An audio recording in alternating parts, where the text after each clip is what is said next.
जिज्ञासु मित्रों, बहुत बहुत अभिनंदन है आप सभी का दिव्य सृजन में और लाइव चर्चा के इस कार्यक्रम में। आज सभी का बहुत स्वागत है और आज का जो विषय है बहुत महत्वपूर्ण विषय है। विषय है ध्यान से बड़ा तीर्थ नहीं। ध्यान से बड़ा तीर्थ नहीं। ध्यान से बढ़कर कोई दूसरा तीर्थ नहीं। ध्यान से बड़ा दान नहीं। ध्यान से बड़ा तप नहीं। ध्यान से बड़ा यज्ञ नहीं। नास्ति ध्यानम समम तीर्थम, नास्ति ध्यानम समम यज्ञम, नास्ति ध्यानम समम दानम, नास्ति ध्यानम समम तपः। अर्थात ध्यान के समान कोई तीर्थ नहीं। ध्यान के समान कोई तीर्थ नहीं। ध्यान के समान कोई यज्ञ नहीं। ध्यान के समान कोई तप नहीं। ध्यान के समान कोई दान भी नहीं। लेकिन प्रश्न उठता है कि यह कैसे संभव है कि ध्यान से बड़ा कोई तीर्थ नहीं, ध्यान से बढ़कर दूसरा कोई तीर्थ नहीं होता। यह कैसे संभव है? और ध्यान से बड़ा कोई दान भी नहीं, ध्यान से बड़ा कोई यज्ञ भी नहीं, ध्यान से बढ़कर कोई यज्ञ भी नहीं है। यह सब कैसे कहा गया, किस आधार पर कहा गया? और यह कह कौन रहा है? यह शिव पार्वती संवाद है, भैरव भैरवी संवाद है। यह शिव पार्वती संवाद से यह प्रसंग निकला है, जहां पर भगवान शिव माता पार्वती को समझाते हुए कहते हैं कि हे पार्वती, नास्ति ध्यानम समम तीर्थम, कि ध्यान के बराबर कोई दूसरा तीर्थ नहीं होता। नास्ति ध्यानम समम यज्ञम, ध्यान से बड़ा कोई यज्ञ भी नहीं होता। नास्ति ध्यानम समम दानम, ध्यान से बड़ा कोई दान भी नहीं है। और नास्ति ध्यानम समम तपः, ध्यान से बड़ा, बेहतर या बड़ा या उसके बराबर का कोई तप भी नहीं होता। अब हम एक एक विषय को समझेंगे। सबसे पहले कि ध्यान से बड़ा कोई तीर्थ नहीं है। तो अब प्रश्न ये उठता है कि तीर्थ यात्रा का उद्देश्य क्या है? तीर्थ यात्रा का उद्देश्य क्या है? तो उद्देश्य जीवन का कल्याण है, उद्देश्य मोक्ष है। अगर हम तीर्थ यात्रा करते हैं तो हम अपने जीवन के कल्याण और मोक्ष के लिए करते हैं।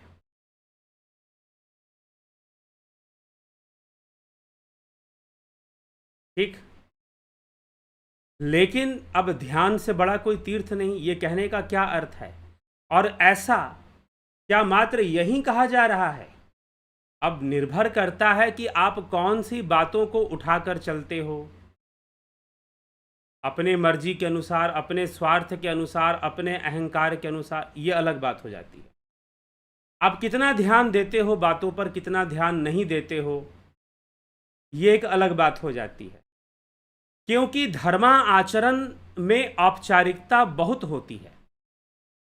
अभी पीछे मैं किसी व्यक्ति से मिला, वो किसी धार्मिक संस्था से जुड़े हुए हैं, लेकिन उनके कई विचार मैंने सुने और समझ में मुझे एक ही बात आई कि महानुभाव किसी धार्मिक संस्था से इसलिए नहीं जुड़े हुए हैं क्योंकि उनको धर्म को समझना है। उनको एक सोशलिटी मेंटेन करना है, एक सामाजिकता को मेंटेन करना है, बस बता, एक फॉर्मेलिटी करनी है। तो वो एक रिलीजियस ग्रुप से जुड़े हुए हैं। उनका ऐसा कोई उद्देश्य नहीं है कि वो अपने जीवन में धर्म को समझें या योग को समझें या जीवन में योग को ही अपना लक्ष्य बनाएं। ऐसा कोई उद्देश्य उनके अपने जीवन में नहीं है। हाँ, एक सामाजिकता को बनाए रखना है। लोगों से मिलते जुलते रहना है, तो वो किसी धार्मिक संस्था से जुड़े हुए हैं, एक ग्रुप से जुड़े हुए हैं, तो एक ग्रुप के मेंबर हैं, चलो अच्छी बात है, आपस में जान पहचान बनी हुई है। तो कई बार लोग धर्म के मामले में अत्यधिक औपचारिक होते हैं, तो बहुत छोटे छोटे सूत्र होते हैं, बहुत गंभीर सूत्र होते हैं, उन पर उनका ध्यान कभी जाता ही नहीं है। अब यह जो बात भगवान शिव कह रहे हैं माता पार्वती से कि नास्ति ध्यानम समम तीर्थम, कि ध्यान के बराबर कोई दूसरा तीर्थ नहीं है, अब इसको अलग ढंग से कई ग्रंथों में कहा गया है। स्कंद पुराण में भी भगवान शिव ने कहा कि इदम तीर्थमिदम तीर्थ भ्रमंती तामसा जना आत्म तीर्थम न जानंती कथम मोक्षम वरानने, हे वरानने, हे पार्वती, इदम तीर्थमिदम तीर्थ भ्रमंती, जो बहुत सारे तीर्थों की यात्रा करने वाले तामसी लोग हैं, यदि वो आत्म तीर्थ को नहीं जानते तो उनके लिए मोक्ष नहीं है।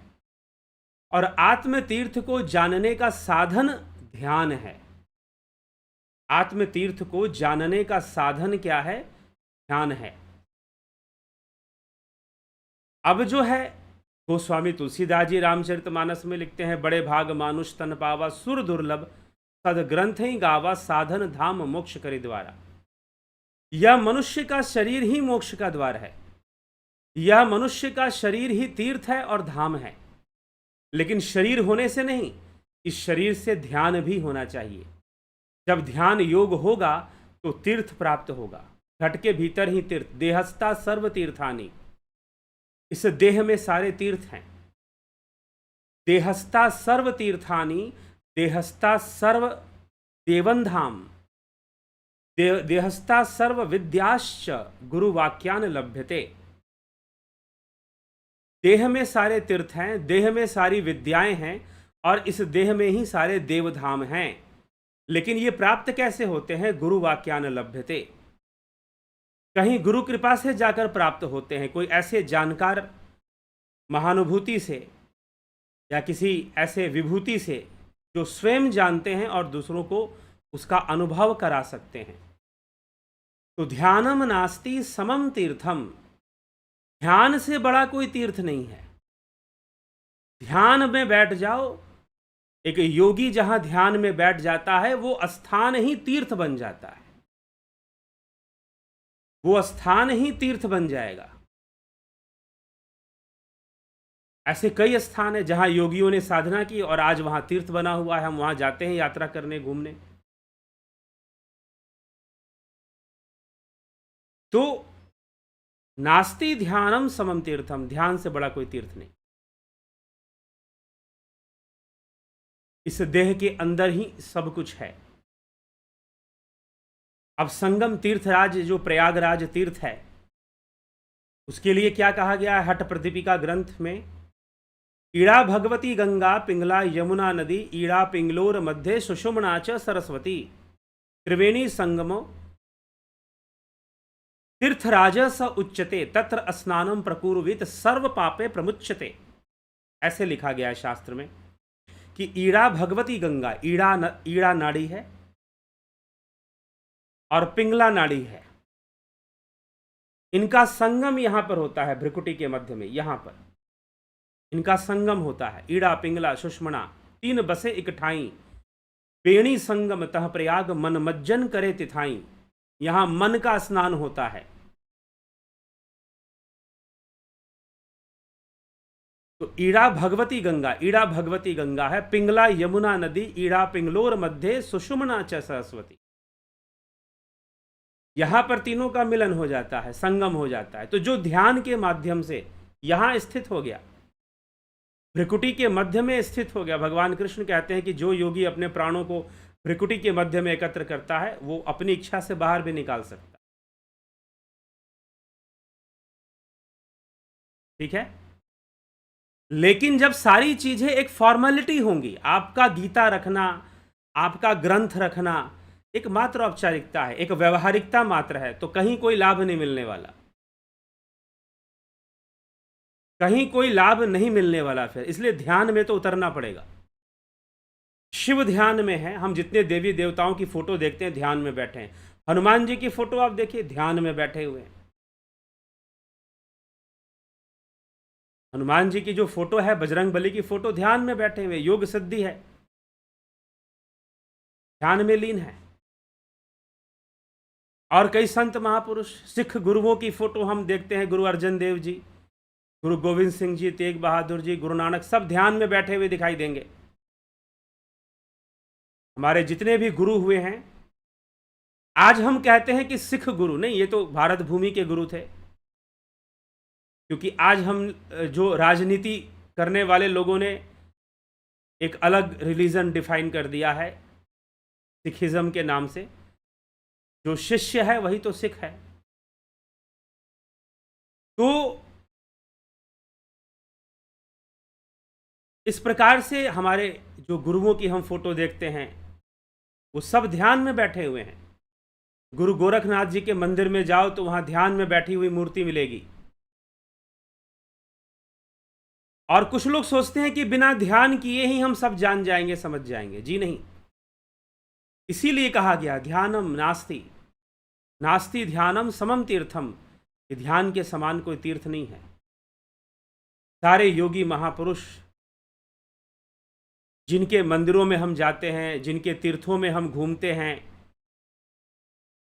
अभी पीछे मैं गया था एक बार पिछले वर्ष महाराज भर्तृहरि की गुफा में, वहाँ उन्होंने तपस्या की थी, वहाँ गोरखनाथ जी का मंदिर, ध्यान में बैठे हुए हैं,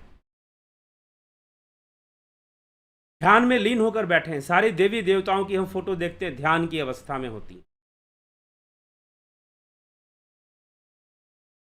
क्यों ध्यान की अवस्था में? क्योंकि ध्यान ही परम तीर्थ है।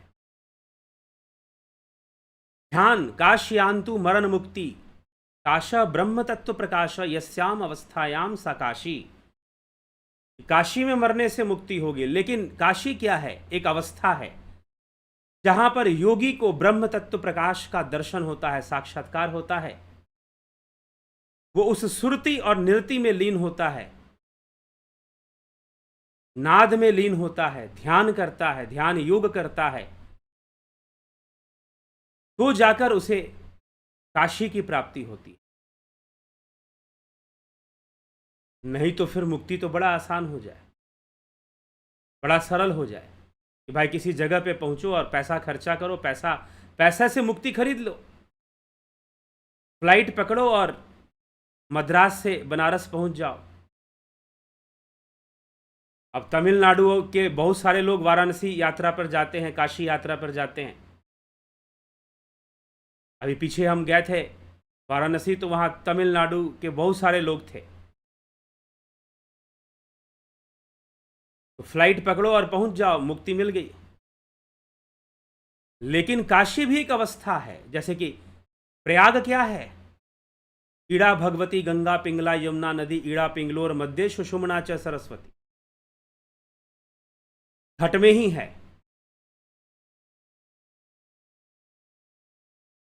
त्रिवेणी संगमो तीर्थराज स उच्यते, तत्र स्नानम प्रपूर्वित सर पापे प्रमुच्यते।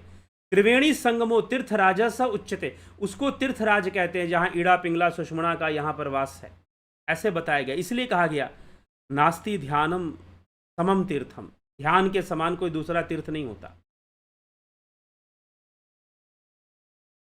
ध्यान के समान कोई दूसरा तीर्थ नहीं होता। तो शास्त्रों में अनेक जगहों पर अलग अलग ढंग से इस बात को समझाया गया है, चाहे वो रामचरितमानस हो, चाहे वो श्रीमद् भगवद गीता हो, चाहे वो हठ योग के ग्रंथ हो, अलग अलग जगह पर इस विषय को समझाया गया है कि कैसे ध्यान में ही तीर्थ है। तो जब हम ध्यान करेंगे, ईड़ा पिंगला सुषुम्ना का संगम यहां पर होगा, तो फिर उस ध्यान से हम तीर्थ की प्राप्ति कर लेंगे, तीर्थराज की प्राप्ति कर। आज्ञा चक्र जागृत होगा, दशम द्वार जागृत होगा, दशम द्वार खुलेगा, तब जाकर हम जान पाएंगे। तो नास्ति ध्यानम समम तीर्थम। अगला क्या है? ये तीर्थ की बात हो गई। अगला है नास्ति ध्यानम समम यज्ञम। ध्यान से बड़ा कोई यज्ञ नहीं है। इसी को ज्ञान यज्ञ कहते हैं। इस यज्ञ में क्या होता है? तो श्रीमद् भगवद गीता से सुंदर व्याख्या इस विषय में नहीं मिलती और कहीं पर। स्वयं योगेश्वर भगवान श्री कृष्ण कहते हैं अर्जुन से कि हे अर्जुन, यथे धांसी समिधोर अग्नि भस्मसात कुरते अर्जुन ज्ञान अग्नि सर्वकर्माणि भस्मसात कुरते तथा। यह ध्यान ही महान यज्ञ हो रहा है। जब आप ध्यान कर रहे हो, महान यज्ञ कर रहे हो, आप परोपकार कर रहे हो, आप विश्व का कल्याण कर रहे हो। आपकी साधना से विश्व का कल्याण होना शुरू हो जाता है। आपकी साधना से विश्व का कल्याण होना शुरू हो जाता है।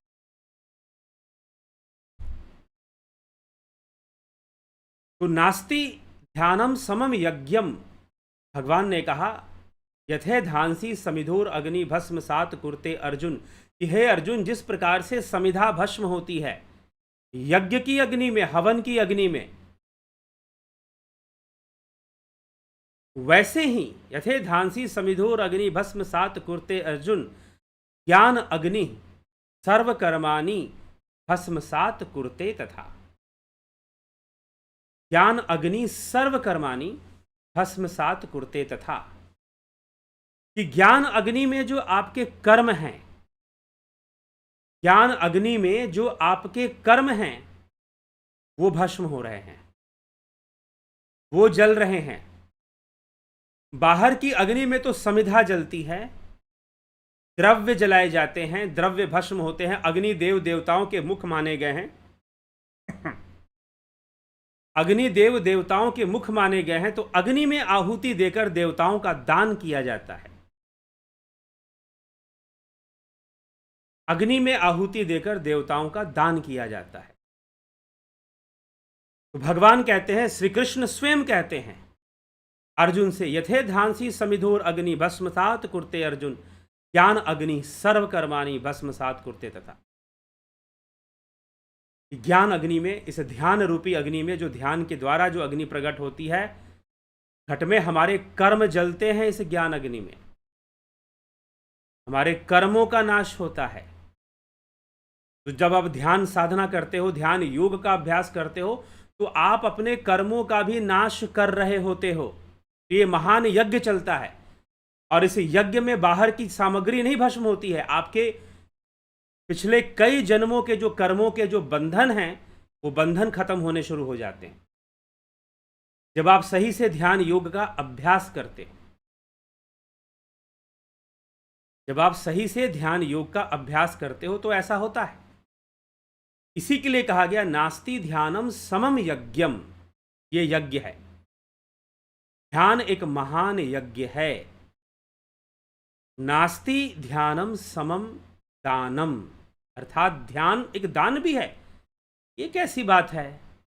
आदमी कोई ध्यान में बैठ जाए तो क्या दान कर रहा है क्या वो? पहला दान तो ये है कि हम किसी को ध्यान योग से जोड़ दें। ये बहुत बड़ी सेवा है, ये बहुत बड़ा दान है अपने आप में।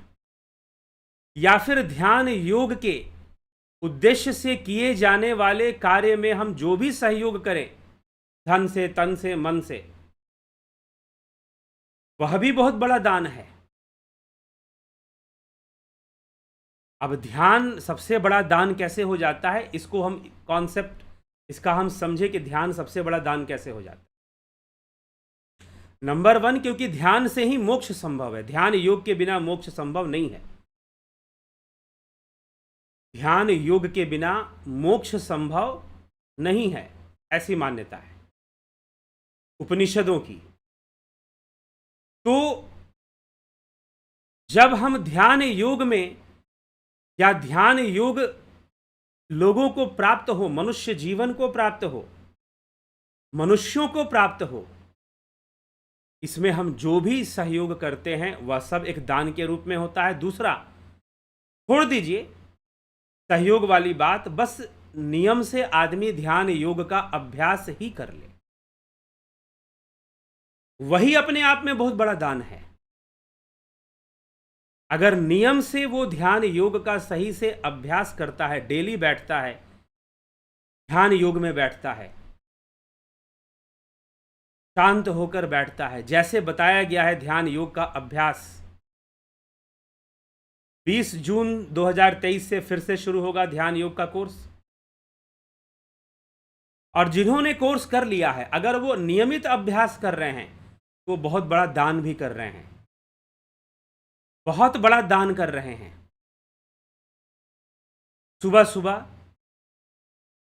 जितने लोगों ने ध्यान योग कोर्स किया है उनको मैसेज जाता है कि सुबह सुबह 5 बजे से 6 बजे 1 घंटा ध्यान योग का सेशन चलता है, निःशुल्क चलता है। लेकिन उनके लिए चलता है जिन्होंने ध्यान योग का कोर्स कर लिया है। निःशुल्क चलता है, और यह ध्यान योग करना अपने आप में बहुत बड़ा डोनेशन है, चैरिटी है। शास्त्र समझाते हैं क्यों? क्योंकि जिस समय आप ध्यान योग, कहते हैं कि ऋषभ देव, भागवत महापुराण में ऋषभ देव का वर्णन आता है, जब वो ध्यान में बैठे रहते थे, लीन होकर बैठे रहते थे, तो उनके क्षेत्र में अगर हिंसक पशु भी प्रवेश कर जाए तो वो हिंसा छोड़ देता था। ध्यान से व्यक्तित्व का विकास होता है, पर्सनालिटी डेवलपमेंट होती है ध्यान योग से। और वह व्यक्तित्व कैसा विकसित होगा? जैसे बुद्ध का व्यक्तित्व था, महावीर का व्यक्तित्व था, कृष्ण का व्यक्तित्व था, कपिल मुनि का व्यक्तित्व था। सिद्धों में कपिल सर्वश्रेष्ठ माने गए हैं। सिद्धों में भी जो परम सिद्ध माने गए हैं वो कपिल मुनि माने गए हैं।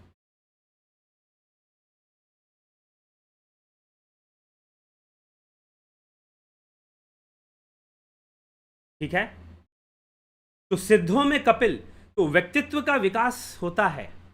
और आपकी ध्यान से एक वाइब्रेशन क्रिएट होती है। जब आप ध्यान साधना करते हो, एक वाइब्रेशन डेवलप होती है। वो क्या करती है? चारों तरफ के वातावरण को शुद्ध करती है, शुद्धता लाती है, वैचारिक शुद्धता भी लाती है। आप ध्यान करते हो, परिवार में एक आदमी भी अगर यह ध्यान योग सीखकर ईमानदारी से, बेईमानी से नहीं, शो ऑफ के लिए नहीं, मुझे दुख होता है कि बहुत सारे ऐसे मेंबर भी जुड़े जिनसे बात कर कर मुझे यही पता चला, दे आर ओनली शोविंग, वो बस शो ऑफ कर रहे हैं। उनका उद्देश्य वास्तव में अध्यात्म है नहीं, कुछ और उद्देश्य है।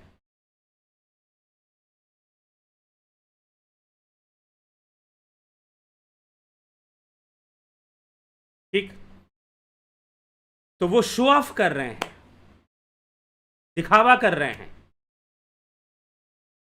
तो ऐसे ध्यान से कोई वाइब्रेशन बदलने वाली नहीं है, कुछ चेंज आने वाला नहीं है।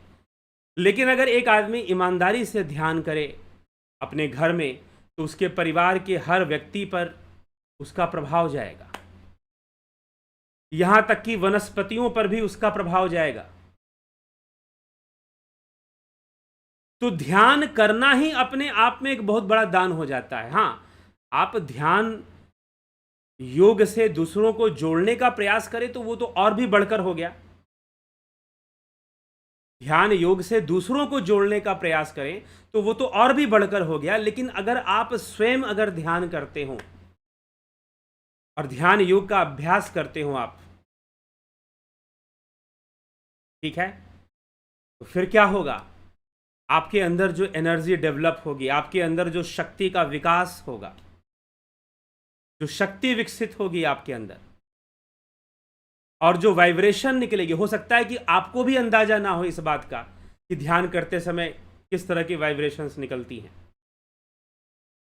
हार्मोनल बैलेंस भी बनना शुरू हो जाता है, और आप जो है एक ऐसी वाइब्रेशंस को रेडिएट करना शुरू कर देते हैं जो दूसरों को बहुत प्रभावित करती है, दूसरों के लिए भी कल्याणमयी होती है, दूसरों के लिए भी कल्याण का कारण बनती है।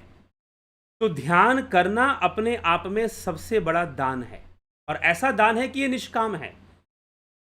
आपके द्वारा स्वतः ही लोगों का कल्याण हो रहा है। इसीलिए कहते हैं कि आग लगी आकाश में, झरझर गिरे अंगार, संत ना होते जगत में तो जल मरता संसार। वास्तव में संत कहने का अर्थ है योगी ना होते जगत में। योगी ना होते जगत में तो जल मरता संसार। तो ऋषियों की साधना, उनका ध्यान योग इस पृथ्वी की रक्षा करता है। तो अगर आप उस कड़ी में जुड़ जाते हैं, आप चैनलाइज हो जाते हैं उस परंपरा में जो कृष्ण ने परंपरा दी अर्जुन को, योग की परंपरा, ध्यान योग की परंपरा, तो आप उस कड़ी में जितने जुड़े हुए जितने महापुरुष हुए हैं, जितने ऋषि मुनि हुए हैं, उन सब के साथ आपका कनेक्शन बन जाता है। अगर आप ईमानदारी से ध्यान करते हैं तो उनकी ऊर्जा को आप खींच सकते हैं। और साथ में अगर आपको कोई ऐसा संपर्क मिल जाए जो स्वयं ऊर्जावान है ध्यान के विषय में, जिसके लिए आदि गुरु शंकराचार्य विवेक चूड़ामणि में लिखते हैं, दुर्लभम त्रयमे वेद देवानुग्रह हेतुकम मनुष्यत्वम मुमुक्षुत्वम महापुरुष संश्रय। मनुष्यता प्राप्त होना दुर्लभ है, मनुष्य जीवन मिलने के बाद मुमुक्षता प्राप्त होना दुर्लभ है, मतलब मोक्ष की इच्छा होना दुर्लभ है। और ऐसी इच्छा अगर आ जाए तो उसके बाद महापुरुष का संश्रय, अर्थात किसी महापुरुष, किसी योग संपत्ति से संपन्न व्यक्तित्व का सानिध्य मिलना कठिन होता है, जिसके पास योग संपत्ति है या साधना संपत्ति है। एक संपत्ति धन दौलत जिसको आप कहते हैं, और एक साधना संपत्ति होती है जो पिछले जन्मों में किए गए योग साधना से बनती है। तो साधना संपत्ति से संपन्न किसी व्यक्तित्व का सानिध्य मिल जाए तो वो और भी ज्यादा दुर्लभ होता है। इसलिए कहा कि 3 चीजें दुर्लभ है, मनुष्यत्वम मुमुक्षत्वम महापुरुष संश्रय। महापुरुष मतलब साधना संपत्ति से संपन्न व्यक्तित्व, जिसके पास प्रचुर मात्रा में साधना संपत्ति है, वो खुद भी करता है, दूसरों को भी देने का सामर्थ्य रखता है, अपनी ऊर्जा दूसरों को भी दे सकता है, ट्रांसफर कर सकता है। तो साधना संपत्ति की फिर ऐसा सानिध्य मिल जाए तो फिर यह ध्यान का दान और बढ़ जाता है। तो हम ध्यान करते हैं तो एक दान कर रहे होते हैं, अपना पुण्य बढ़ा रहे होते हैं। हम कर्मों को तो जला ही रहे हैं, यज्ञ कर कर हम कर्मों को जला रहे हैं। तीर्थ यात्रा भी हो जा रही है ध्यान करने से, और ध्यान करने से तीर्थ जाते हैं तो दान भी करते हैं ना लोग, लेकिन ध्यान कर कर ही दान हो जा रहा है। ध्यान करने मात्र से ही दान भी हो जा रहा है ध्यान योग के माध्यम से। तो इसीलिए कहा गया नास्ति ध्यानम समम दानम, ध्यान के समान कोई दूसरा दान नहीं है। ध्यान सबसे बड़ा दान है, क्योंकि इससे अपने आप ही लोक कल्याण होता है, और यह दान हमेशा निष्काम होता है। क्योंकि ध्यान करने जब आप बैठते हो तो दान देने की भावना से नहीं बैठते हो। दान कब निष्काम होगा? जब दान देने की भावना ना हो। लेकिन जब दान करने की भावना होगी कि मैं ये दे दूंगा, मैं वो दे दूंगा, तो फिर वो कभी निष्काम तो हो नहीं पाएगा। लेकिन जब ध्यान किया जाता है, जब आप ध्यान योग करते हो, तो आपके माध्यम से विश्व का कल्याण हो रहा होता है। इसीलिए श्री श्री अरविंदो ने कहा था कि अगर हम वसुधैव कुटुंबकम के लक्ष्य को प्राप्त करना चाहते हैं, अगर हम चाहते हैं कि पूरा विश्व एक परिवार बन जाए। परिवार बनने का अर्थ क्या है? परिवार की विशेषता होती है कि परिवार में प्रत्येक सदस्य एक दूसरे का बहुत ही ध्यान रखते हैं। परिवार में प्रत्येक सदस्य एक दूसरे का, वैसे ही विश्व में, चाहे विश्व की जनसंख्या कितनी भी बढ़े, चाहे जो भी हो, अलग अलग क्षेत्र के लोग हों, अलग अलग भाषा के लोग हों, लेकिन भावना कैसी हो? एक दूसरे का ख्याल रखना, एक दूसरे का ख्याल रखना, एक दूसरे की भावना का कद्र करना, ख्याल रखना। तो वसुधैव कुटुंबकम बनेगा यहां पर, वसुधैव कुटुंबकम बनेगा यहां पर। तो जब लोगों की कॉन्शियसनेस इवॉल्व हो जाएगी, विकसित हो जाएगी, चेतना विकसित हो जाएगी, तो महर्षि अरविंदो ने कहा कि जब चेतना 75% पॉपुलेशन अगर ध्यान योग से जुड़ जाए, 75% विश्व का जो पॉपुलेशन है, जनसंख्या है, अगर ध्यान योग से जुड़ जाए, तो निश्चय ही यह पूरा विश्व जो है वसुधैव कुटुंबकम के फॉर्म में डेवलप हो जाएगा, पूरा विश्व परिवार के रूप में बन जाएगा। फिर ऐसे महर्षि अरविंदो ने, श्री श्री अरविंदो ने कहा है।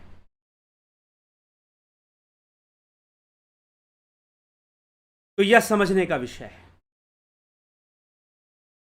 तो ध्यान से बड़ा कोई दान नहीं हो सकता। इसीलिए यथासंभव इस ध्यान योग के प्रचार में या ध्यान योग से मनुष्य जाति को जोड़ने में जितना हम कर्म कर सकते हैं हमें करना ही चाहिए। सहयोगी बन सकते हैं तो सहयोगी बनना चाहिए। ठीक है। तो नास्ति ध्यानम समम दानम, ध्यान से बड़ा कोई दान नहीं है। ध्यान से बढ़कर कोई दान नहीं हो सकता है। और ये खुद जीवन में प्रैक्टिकली समझने वाली बात है। अगर आप ध्यान घर में करेंगे तो आपके जीवन में परिवर्तन, आपके घर के लोगों के जीवन में परिवर्तन, परिवार के माहौल में परिवर्तन, बहुत सारी चीजें धीरे धीरे आनी शुरू हो जाती। अगली बात, नास्ति ध्यानम समम तपः, ध्यान से के समान दूसरा कोई तप भी नहीं है। तप लोग करते हैं, कई प्रकार के लोग करते हैं, सिद्धियों के लिए करते हैं, मंत्र के साथ करते हैं, अनेकों करते हैं, लेकिन ध्यान से बड़ा कोई दूसरा तप भी नहीं है। ध्यान ही सबसे बड़ा तप है, क्योंकि यह तप मुक्ति के लिए है, आनंद के लिए है। इसकी प्राप्ति में अमृतत्व की प्राप्ति होती है, अमृत तत्व की प्राप्ति होती है, और इसकी प्राप्ति में अमृत तत्व की प्राप्ति होती है ध्यान योग की प्राप्ति में।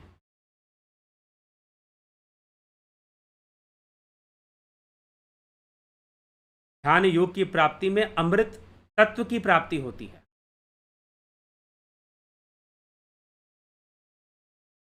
और यह तप है, सबसे बड़ा तप है, क्योंकि इसमें मन का तप होता है।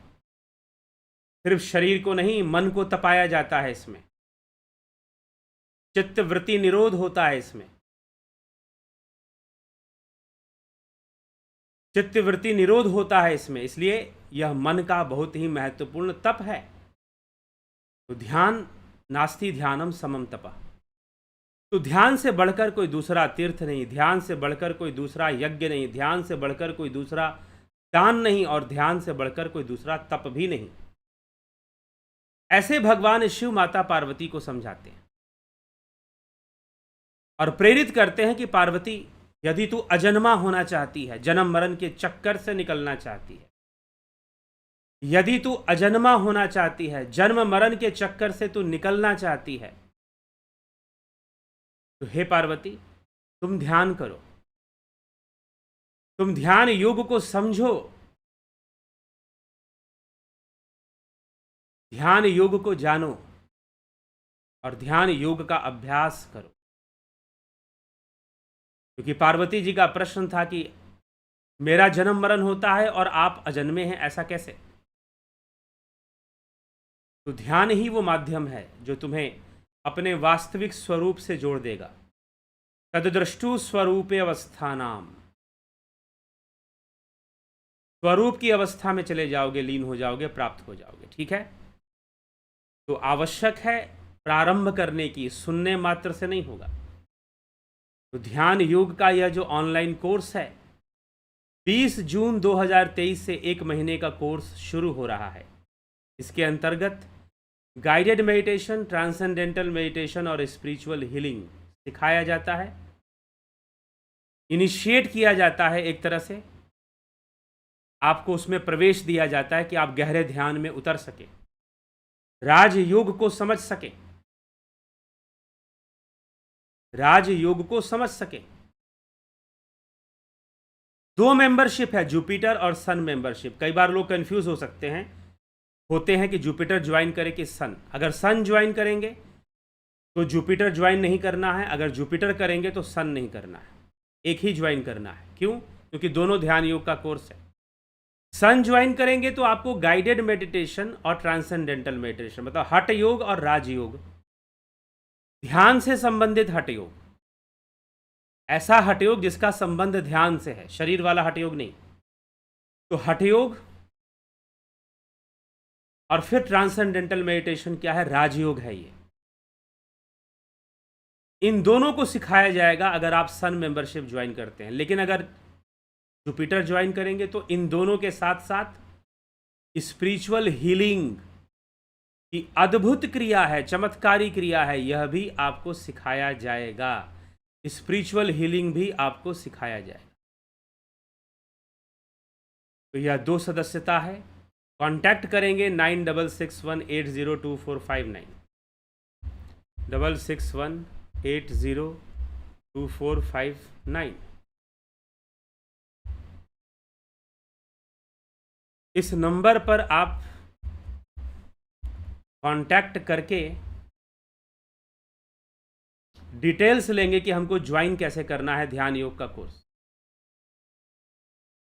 ध्यान योग का कोर्स हमें कैसे ज्वाइन करना है, 20 जून से शुरू होगा। ठीक है।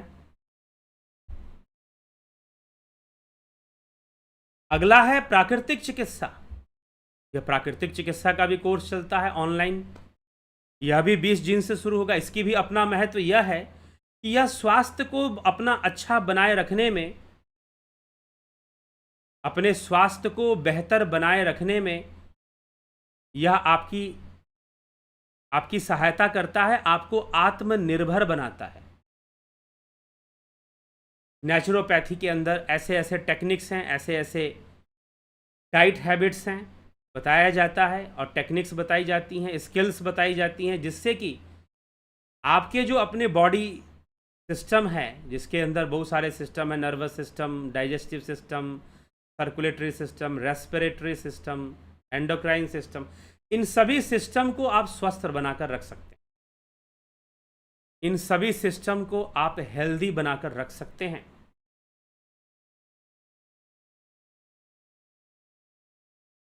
हेल्दी, स्वस्थ बनाकर रख सकते हैं आप।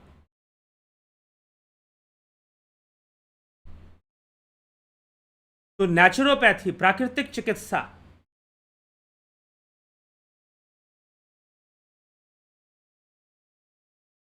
प्राकृतिक चिकित्सा यह जो है इसलिए होता है।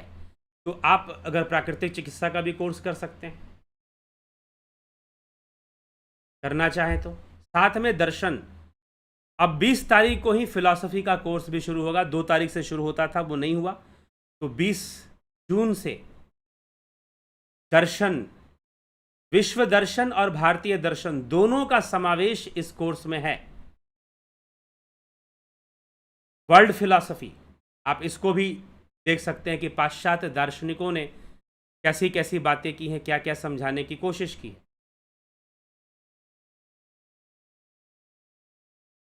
और भारतीय दार्शनिकों ने क्या क्या किया है और वो किस प्रकार से हमें किस दिशा में ले जाते हैं, वो सारी बातें हम समझ पाते हैं। बहुत ही अद्भुत कोर्स है ये, बहुत मेहनत से बनाया हुआ कोर्स है। फिलोसफी,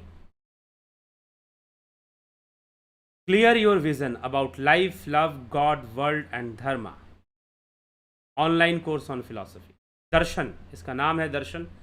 तो दर्शन का अर्थ है अनुभव। किसका अनुभव? जो सामने नहीं दिखाई देता, उसका अनुभव। अव्यक्त विषयों का अनुभव, जो व्यक्त नहीं होते हैं, उसको हम दर्शन कहते हैं। तो दर्शन है। और जीवन संबंधी सहायता प्रदान करने हेतु आप यह देव एस्ट्रो के अंतर्गत भी सहायता प्राप्त कर सकते हैं, ज्योतिष गणना के माध्यम से।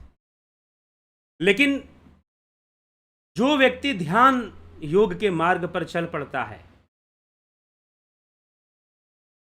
उसको पाप ग्रह जल्दी परेशान नहीं करेंगे, क्योंकि वो स्वयं ही निवृत्ति मार्ग पर चल पड़ा है।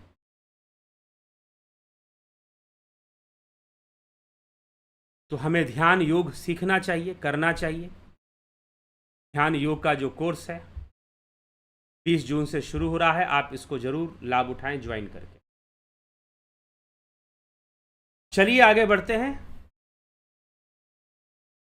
और आपके कमेंट्स को भी देख लेते हैं। बिमला शाह जी, बहुत अभिनंदन है। संतोष कुमार जी, शिखर जी, अवनी प्रधान जी, गोविंद प्रसाद नीमाजी, किशोर वैद्य, रतन सिंह, नरेंद्र माकोड़े, सतीश मास्टर, विक्रम सिंह जी, विष्णुचंद्र मौर्य, अभिनंदन है आपका। चितरंजन बरुआ जी, विनोद कुमार सूद, श्वेता कुमारी, श्वेता राय सिन्हा, राम गोपाल जहांगीर, रूपलाल विश्वकर्मा, श्वेता कुमारी, अजीत अपराजित, पूजा विश्वकर्मा, कन्हाई कुमार, सविता नायक, बहुत अभिनंदन है आप सभी का। नीतीश सिन्हा जी, योगेंद्र पंडित जी, अमृत शुक्ला, गंभीर शाह, अमन कक्कर जी, अर्जन भाई चौहान, जगत नारायण जी, नवज्योति नाथ जी, पलकधारी जी, प्रणव साधना में जब श्वास रुक जाती है तो ध्यान किधर के नदित करें, ज्योति के इधर या श्वास पर? उसी अवस्था में जो रुक गई है उसी में स्थिर रहना है। नीतीश सिन्हा जी, सोनी पंडित, सृजनी महंता जी, बहुत अभिनंदन है आपका।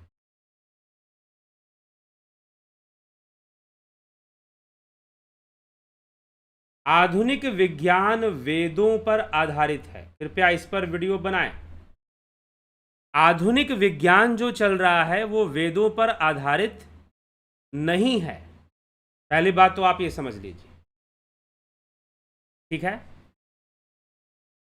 वेदों पर आधारित आधुनिक विज्ञान नहीं है। हाँ, वेदों में भी विज्ञान के कई अनुसंधान और कई खोज बताए गए हैं जो कि आधुनिक विज्ञान ने अपने ढंग से ढूंढ लिया है। कुछ चीजें अगर वेदों का आधार लिया जाए तो विज्ञान बहुत विकसित कर जाएगा, क्योंकि जो रावण का जो पुष्पक विमान था वो मन की गति से चलता था, अर्थात वो अपने इतने सूक्ष्म विज्ञान थे। जो वेदों का विज्ञान है वो मन को ताकतवर करता है, वो मन को इतना ताकतवर करता है कि असंभव भी संभव हो जाए। मंत्र शक्ति का विज्ञान काम करता था, मंत्र शक्ति का प्रयोग करके दिव्यास्त्रों का संधान होता था। आप देखते हैं ना, महाभारत में मंत्र का स्मरण किया गया और ब्रह्मास्त्र आ गया, दिव्यास्त्र आ गया, पशुपास्त्र आ गया। अर्जुन कैसे पशुपास्त्र ला देता है, ब्रह्मास्त्र ला देता है। तो वहां पर मानसिक शक्ति का, और जो योग्य लोग होते हैं जो तपस्या करते थे उन्हीं को वैसी शक्तियां प्राप्त होती थी। तो उनका मनोविज्ञान बहुत विकसित है और मन की शक्तियों से कैलकुलेशन कर कर वह जो है बाहर के विज्ञान की भी खोज करते थे। तो इसीलिए आधुनिक विज्ञान वेदों पर आधारित नहीं है। क्यों आधारित नहीं है? क्योंकि उनका जो रिसर्च मेथड है वो डिफरेंट है। रिसर्च मेथड क्या है? डिफरेंट है। और वेदों का जो रिसर्च मेथड है वो डिफरेंट है। उसमें तपस्या है, ध्यान योग है। ध्यान योग से सूक्ष्म बुद्धि का विकास होता है जो सूक्ष्म शक्तियों को पकड़ सकता है। तो हमारे ऋषि मुनियों ने पकड़ा। भारद्वाज ऋषि ने विमान का निर्माण भी किया, वायरलेस का निर्माण भी किया, कई ऋषि मुनियों ने। ऐसे ऐसे औजार बनाए सुश्रुत, ऋषि सुश्रुत ने, कि बाल को भी लंबाई में 2 भाग में काट सकते हैं। लंबाई में, ऐसे नहीं जैसे बाल लंबा है उसकी लंबाई में ही उसे 2 भाग में काटा जा सके। इतना सूक्ष्म यंत्र, इतना सूक्ष्म ब्लेड कि अगर मानव शरीर पर चलाया जाए तो पता भी न लगे। तो ऐसे ऐसे यंत्रों का विकास करना, ऐसी ऐसी पद्धतियों का विकास करना जो बहुत ही सूक्ष्म बुद्धि से, बहुत एकाग्रता से ही संभव था। इसीलिए आधुनिक विज्ञान बस मशीनों का विज्ञान है। ये मशीनों का विकास कर रहा है, ये मनुष्य का विकास नहीं कर रहा है।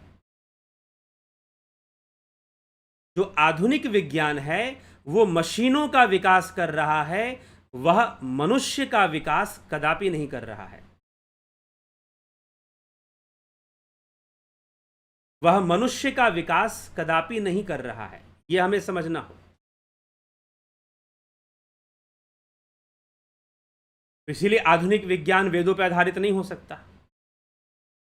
ठीक, हाँ, ये हो सकता है कि वेदों में कोई विज्ञान समझाया गया हो और आधुनिक विज्ञान ने अपने तरीके से उसे ढूंढ लिया हो, कुछ बातें मैच करती हुई हो सकती हैं।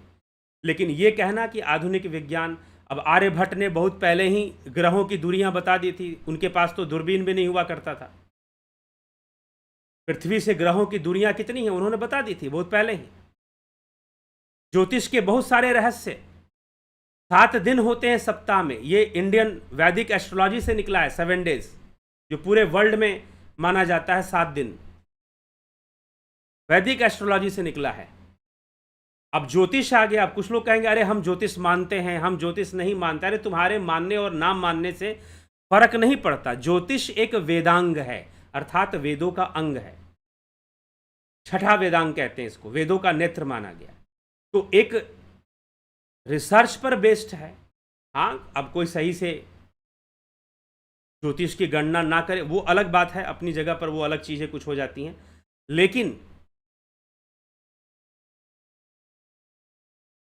ज्योतिष ने 7 दिन दिए हैं, 7 डेज दिया है और नाम दिया है।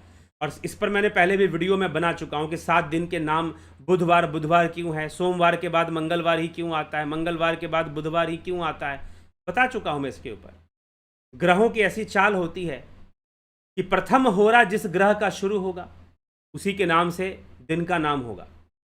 और हमेशा अगर चंद्रमा का होरा शुरू हुआ है तो अगले दिन मंगल का होरा शुरू होगा, अगले दिन बुध का ही होरा शुरू होगा। तो सोमवार के बाद मंगलवार के बाद बुधवार। तो ये हमारा वेदों का विज्ञान है। तो इसीलिए आधुनिक विज्ञान वेदों पर आधारित नहीं है। चलिए ठीक है। पवन कुमार गुप्ता जी, सृजनी महंता जी, सुनीता नारंग जी, घनश्याम सरोदे जी, सभी का बहुत बहुत अभिनंदन है, स्वागत है इस कार्यक्रम में। प्रतिदिन आप जुड़ें और इसका लाभ उठाया करें। तो अभी हम ध्यान योग, जो लोग करना चाहते हैं, ध्यान योग की ज्वाइनिंग शुरू हो चुकी है और 20 जून से शुरू हो रहा है। जरूर अभ्यास के लिए जुड़ें। और प्राकृतिक चिकित्सा और फिलॉसफी, इन तीनों कोर्स 20 जून से हम शुरू कर रहे हैं। ध्यान योग, प्राकृतिक चिकित्सा और दर्शन, यह तीनों ही कोर्स हम शुरू कर रहे हैं 20 जून से। ठीक, आप ज्वाइन कर सकते हैं। क्या तीनों एक साथ कर सकते हैं? मर्जी है आपकी, तीनों भी एक साथ कर सकते हैं।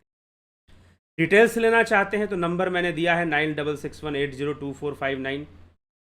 व्हाट्सअप मैसेज करके डिटेल मांगेंगे, फ़ोन नहीं करेंगे। कोशिश करें कि फ़ोन ना करें। हाँ, अगर बात करना चाहते हैं व्हाट्सअप मैसेज पर ही पूछें कि हाँ बात करनी है, समय दीजिए, तो आपको समय दिया जाएगा। ठीक है। तो चलिए इसी के साथ विचारों को हम यहाँ पर विराम देते हैं। कल फिर मिलेंगे 9 PM लाइव चर्चा में। तो बहुत बहुत आभार आप सभी का।